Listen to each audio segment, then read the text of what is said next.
Iman, tapi dia masih ragu-ragu. Ragu-ragunya sebenarnya harus dipahami baik-baik. Ketika seorang manusia ragu-ragu meninggalkan yang haram, sebenarnya dia ragu-ragu terhadap kekuasaan Allah. Catat itu baik-baik. Assalamualaikum warahmatullahi wabarakatuh. Bismillahirrahmanirrahim. Innal hamdalillah nahmaduhu wa nasta'inuhu wa nastaghfiruh wa na'udzu billahi min shururi anfusina wa sayyiati a'malina. Man yahdihillahu fala mudilla lahu wa man yudlil fala hadiya lahu.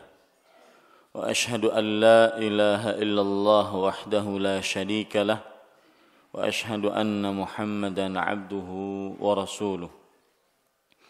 Ya ayyuhalladzina amanu taqullaha haqqa tuqatih wa la tamutunna illa wa antum muslimun.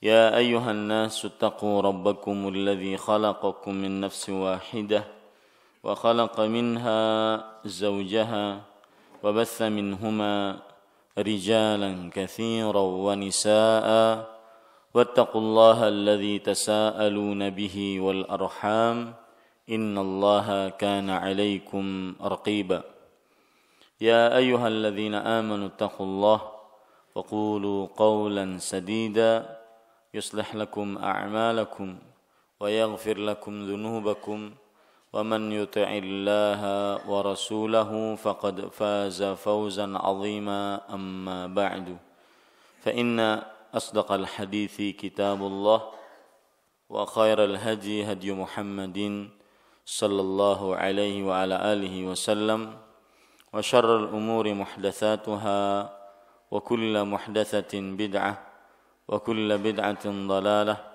وكل ضلالة في النار. Alhamdulillah, kita bersyukur pada Allah Subhanahu wa taala pada pagi Ahad 19 Dzulqa'dah 1435 Hijriah ini kita duduk bersama untuk sedikit membaca ayat-ayat suci Al-Qur'an dan hadis-hadis Rasul sallallahu alaihi wasallam sebagai kultum setelah salat subuh. Salawat dan salam semoga selalu Allah berikan kepada Nabi kita Muhammad sallallahu alaihi wa ala alihi wasallam, pada keluarga beliau, para sahabat, serta orang-orang yang mengikuti beliau sampai hari kiamat kelak.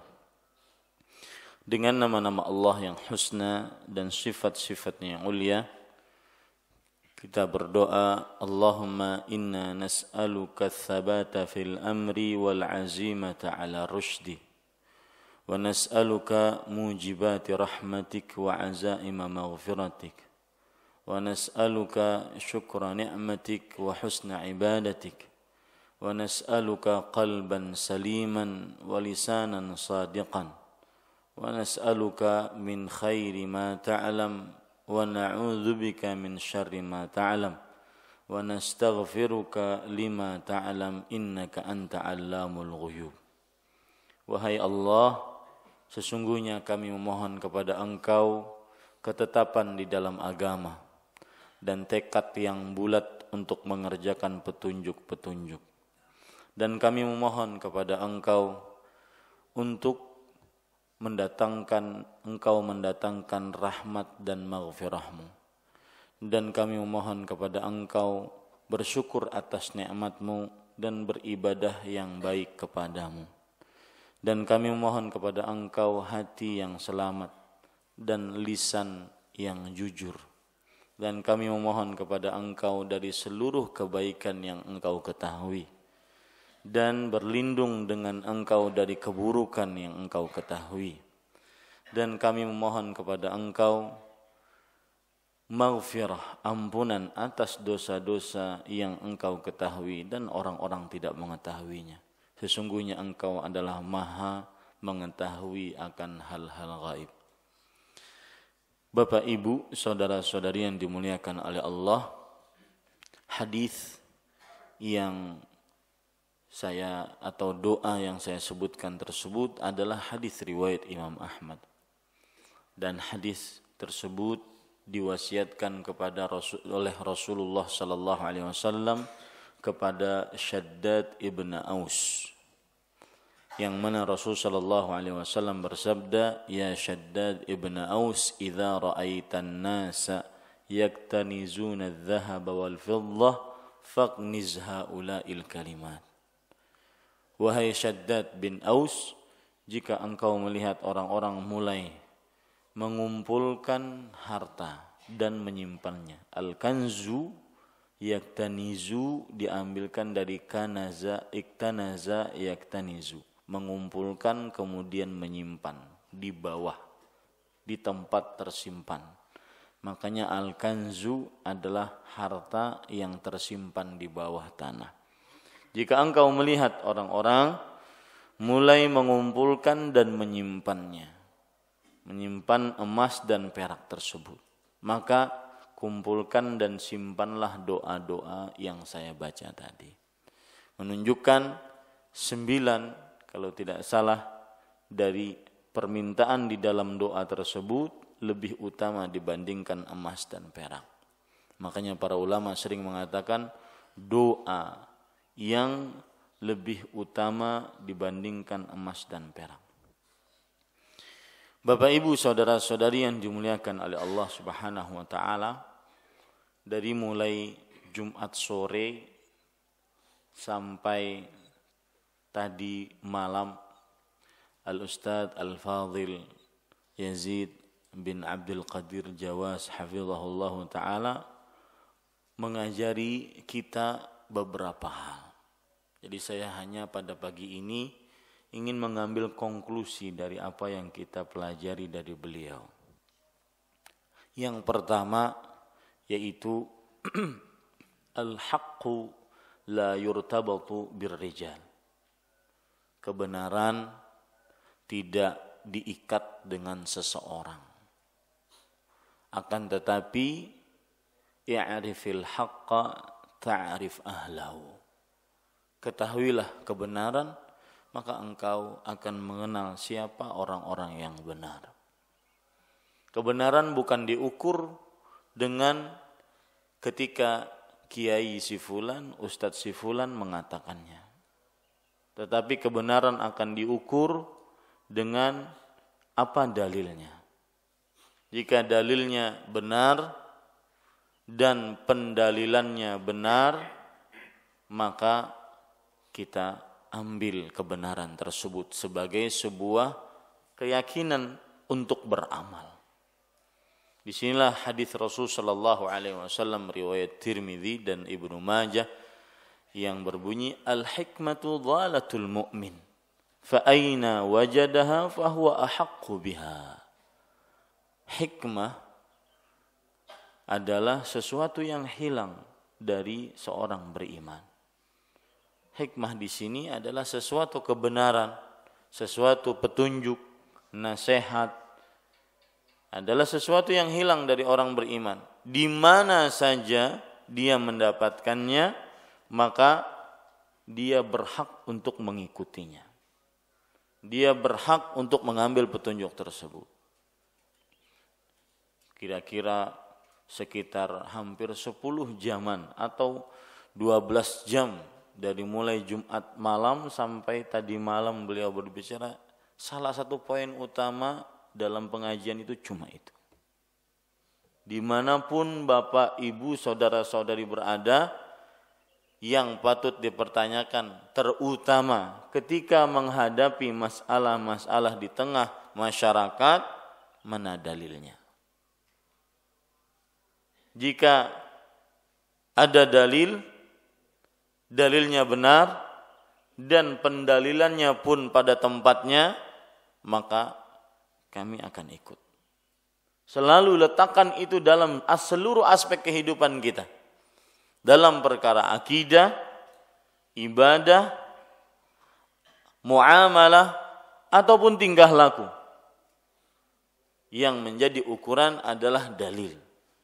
Dan itu yang sangat beliau tekankan dari mulai Jumat malam. Dari mulai menuntut ilmu dengan segala permasalahan penuntutan ilmu yang beliau sebutkan sampai tadi malam, mulia dengan manhaj salaf yang sangat condong kepada permasalahan tadi. Yaitu di mana ada dalil yang benar dan pendalilannya sesuai dengan yang disebutkan oleh para salafus saleh, maka seorang muslim yang paling berhak untuk mengerjakan itu. Dia tidak akan mundur sesenti pun kalau seandainya ada dalilnya.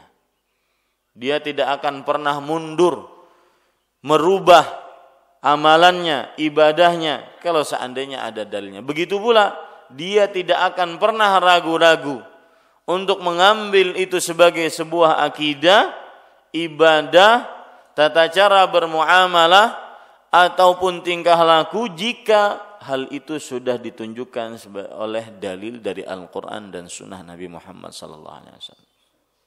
Ini poin pertama. Bahwasanya kebenaran selalu dikaitkan dengan dalil. Dan ini keyakinan seorang muslim yang akan senantiasa menuntun kita untuk tidak mudah terombang-ambing dengan permasalahan ataupun syubhat-syubhat yang ada. Kita ketahui di dunia ini manusia menghadapi dua godaan. Godaan syahwat yang ditimbulkan dari taqdimul nafs, taqdimul hawa alal aqli wasyara. Godaan syahwat yang ditimbulkan dari mendahulukan hawa nafsu dibandingkan akal dan syariat. Atau godaan syubhat, hal yang samar-samar yang didahulukan akibat dari pendahuluan akal, logika, rasio dibandingkan syariat Islam. Maka dengan dua ini terkadang seseorang sulit untuk mengatur mana yang baik, mana yang buruk, untuk mengambil sebuah ketetapan hati. Maka jangan bingung. Mana yang punya dalil, itu yang kita ikuti. Mana yang ada dalil, itu yang kita ikuti. Ya. Karena Rasul sallallahu alaihi wasallam Allah Subhanahu wa taala berfirman, "Wa anna hadza sirati mustaqiman fattabi'u." Inilah jalanku yang lurus, ikutilah. Jalan yang lurus itulah yang disebut dengan dalil. Allah Subhanahu wa taala juga berfirman, "Qul hadhihi sabili ad'u ila Allah 'ala basirah." Katakanlah wahai Muhammad, inilah jalanku. Aku mengajak kepada jalan Allah di atas ilmu pengetahuan. Itu poin yang sangat-sangat penting yang beliau tekankan. Dari mulai berbagai macam cara beliau sampaikan. Baik dengan cara menuntut ilmu, baik dengan cara mulia dengan manhaj salafnya. Poin yang paling penting itu. Kebenaran diikat dengan dalil. Bukan diikat dengan karena Ustadz Fulan mengatakan. Bahkan mungkin kalaupun karena Abu Bakar As-Siddiq mengatakannya. Kalau seandainya sahabat yang lain ataupun kalau perkataan beliau yang lain menyalahi Al-Quran atau hadis, dan itu tidak mungkin. Tetapi kalau ada penyalahi Al-Quran dan hadis, maka kita wajib meninggalkannya. Abdullah bin Abbas radhiyallahu anhu mengatakan, "Yushiku an tanzila alaikum hijaratun minas sama' aqulu qala Rasulullah sallallahu alaihi wasallam wa taquluna qala Abu Bakr wa Umar." Hampir saja batu-bebatuan jatuh ke atas kepala kalian. Artinya hujan batu sebagai siksa bagi kalian. Ketika aku mengatakan ini hadis Rasul sallallahu alaihi wasallam, kalian malah menandinginya ini perkataan Abu Bakar dan Umar. Tidak bisa. Kebenaran tidak diikat dengan perkataan manusia. Akan tetapi kebenaran diikat dengan dalil dari Al-Quran dan Sunnah Nabi Muhammad SAW. Itu poin yang pertama. Poin yang kedua, waktu saya tinggal 5 menit atau 7 menit. Karena saya dipesani cuma sampai jam 6 Ustaz. Bapak Ibu saudara-saudari yang dimuliakan oleh Allah Subhanahu wa taala, poin yang kedua. Ini berkaitan dengan kehidupan kita sehari-hari. Mungkin sebagian orang masih tarik ulur. Paham ya, tarik ulur. Tarik ulur. Tarik kayak orang main kelayangan. Tarik ulur. karena digual. Paham lo? Oh, lu pengalaman dulu. Taib. Habis itu para ikhwan yang dirahmati Allah, tarik ulur. Artinya maju mundur. Masih belum tetap hati. Terutama dalam perihal mengais rezeki yang haram, dia masih meninggalkan, kadang mengerjakan. Meninggalkan, kadang mengerjakan. Atau tatkala bersama-sama mungkin kelihatan sebagai seorang muslim, salafi, yang semangat dengan Al-Quran dan sunnahnya, tapi tatkala sendirian di rumah, seperti yang disebut oleh syekh kita, Ustadzuna Hafizahullah Ta'ala. Habis kajian, nonton TV. Habis kajian, jenggotan sudah, masih suka konser musik. Ya, masih suka nonton film, sinetron. Ada kebiasaan-kebiasaan buruk tatkala sendirian. Tarik ulur, iman yang tidak jujur. Terutama sekali saya ingin menekankan kepada orang-orang yang masih ketika mengais rezeki dengan cara yang haram. Dia mau meninggalkan tapi dia masih ragu-ragu. Ragu-ragunya sebenarnya harus dipahami baik-baik. Ketika seorang manusia ragu-ragu meninggalkan yang haram, sebenarnya dia ragu-ragu terhadap kekuasaan Allah. Catat itu baik-baik. Yang ragu-ragu meninggalkan yang haram, maka itu sebenarnya dia ragu-ragu atas kuasa Allah Subhanahu wa ta'ala yang telah menyediakan yang halal bagi manusia. Bukankah Allah Subhanahu wa ta'ala berfirman, ya ayyuhan nas, kulu mimma fil ardi halalan thayyiban. Wahai manusia, makanlah dari apa yang di bumi yang halal dan thayyib. Tidak mungkin Allah memerintahkan manusia untuk makan dari yang halal sedangkan tidak disediakan di bumi yang halal. Itu mustahil. Makanya yakin Allah Subhanahu wa ta'ala pasti sediakan yang halal. Apapun yang berbentuk penipuan, kezaliman, mencuri, atau cara apapun yang diharamkan untuk mengais rezeki atau meninggalkan sesuatu sesuatu maksiat, atau pula yang ketiga, jenis yang ketiga, ibadah yang dulunya kita kerjakan kemudian kita tinggalkan dan akhirnya lama kita tinggalkan, seperti yang sering disinggung-singgung oleh Ustaz Syekh Ustaz Yazid Hafizahullah, salat malam, baca Quran, yang sering disinggung-singgung masalah itu, yang dulunya sempat selalu membaca Al-Quran, hafal Quran, menuntut ilmu, tetapi karena satu dan lain hal dia futur, ya, dia lemah dalam perkara itu, maka perhatikan baik-baik.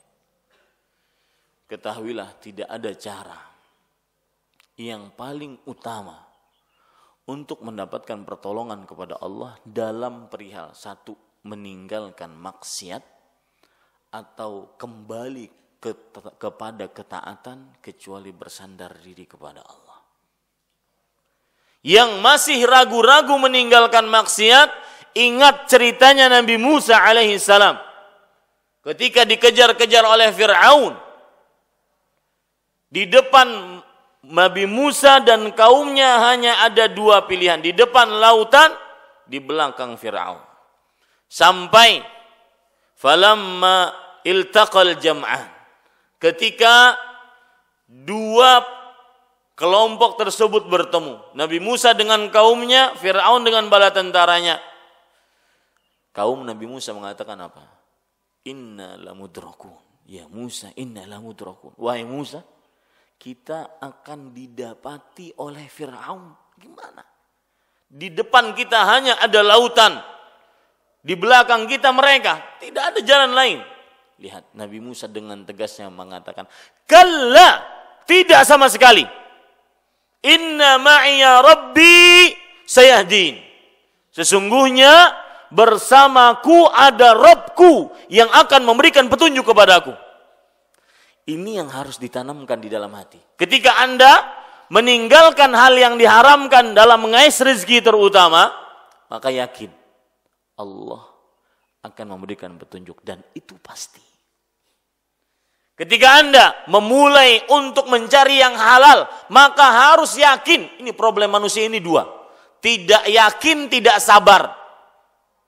Harus yakin bahwasanya Allah akan memberikan petunjuk. Sebagaimana Allah Subhanahu wa ta'ala memberikan petunjuk kepada Nabi Musa dari kerjaan Fir'aun. Harus yakin kepada Allah Subhanahu wa ta'ala. Sebagaimana Allah Subhanahu wa ta'ala memberikan petunjuk kepada Nabi Yunus alaihissalam ketika di dasar lautan, di dalam perut ikan, di dalam gelap gulita yang sangat gelap, akhirnya bisa keluar. Harus yakin kepada Allah Subhanahu wa ta'ala ketika Allah Subhanahu wa ta'ala sebagaimana yakinnya Nabi Zakaria yang yakin kepada Allah Subhanahu wa ta'ala memberikan petunjuk ketika beliau dalam keadaan tua renta, istrinya menefus, tapi beliau menginginkan anak. Ketika beliau berdoa, Rabbi habli minas salihin. Wahai Rabbku, berikan aku keturunan yang saleh. Rabbi la tadharni fardan wa anta khairul warithin. Wahai Rabbku, jangan jadikan aku sebagai orang yang sendirian, dan engkau adalah sebaik-baik yang memberikan ahli waris, artinya keturunan. Inti dari poin kedua ini, tinggalkan yang diharamkan, kerjakan ketaatan, yakin pasti ada jalan keluar. Pasti. Lihat Nabi Musa alaihissalam. Tidak sama sekali. Sesungguhnya bersamaku Rabbku yang akan memberikan petunjuk kepadaku. Jika orang sudah bersandar kepada Allah, berani dia meninggalkan yang haram dan mengerjakan ketaatan, pasti Allah akan memberikan petunjuk. Allah berfirman di dalam Al-Quran, وَالَّذِينَ جَاهَدُوا فِينَا لَنَهْدِيَنَّهُمْ سُبُلَنَا وَإِنَّ اللَّهَ لَمَعَ الْمُحْسِنِينَ. Dan orang-orang yang berjihad di jalan Allah, maka niscaya kami akan berikan petunjuk. Di situ ada lamut taukid. Niscaya itu dalam bahasa Indonesia adalah sebuah kepastian. Bahasa Arabnya absolutely. Sebuah bahasa Inggrisnya absolutely. Sebuah kepastian bahwasanya kita akan mendapatkan petunjuk jika berusaha berjalan di jalan Allah Subhanahu wa taala. Tapi itu tadi, problem manusia dua, tidak yakin dan tidak sabar dalam perihal apapun. Menghafal Quran, memulai kembali sholat malam. Mungkin hari-hari pertama dia terseok-seok, bangun 5 menit sebelum azan, 10 menit sebelum azan. Hari kedua mulai 15 menit, hari ketiga mulai sekian, hari keempat. Ya. Kadang turun, kadang naik, terus saja. Yang berjuang di jalan Allah, Allah akan menolong dia. Yakin itu. Jangan ragu-ragu, yakin dan sabarlah atas petunjuk Allah, maka Allah akan memberikan petunjuk kepadanya. Ini yang bisa saya sampaikan. Sallallahu nabiyana Muhammad walhamdulillahi rabbil alamin. Subhanakallah bihamdika asyhadu an la ilaha illa anta astaghfiruka wa atubu ilaik. Wassalamualaikum warahmatullahi wabarakatuh.